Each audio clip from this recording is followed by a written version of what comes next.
میدونستی خیار قدرت جادویی داره؟ تا زمانی که کارایشو نبینی باورت نمیشه. اگه بچه دیوار خونه رو خودکاری کرده دیگه دعواش نکن، فقط با مالیدن یه تیکه خیار همشو پاک کن. اگه شستن ظرفای مستطیلی براتون سخته، کمی مایع بریزید، یه دستمال بذارید و کمی آب بریزید و درشو ببندید و محکم تکونش بدید و بعد با آب بشورید. تمیز میشه مثل دسته گل.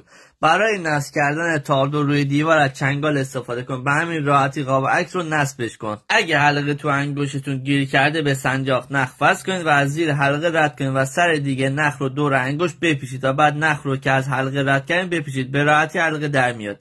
زیپ شلوارتون خراب شده نگران نباشید. از یک کلید به عنوان دسته استفاده کنید و به راحتی زیپ رو بکشید بالا و پایین.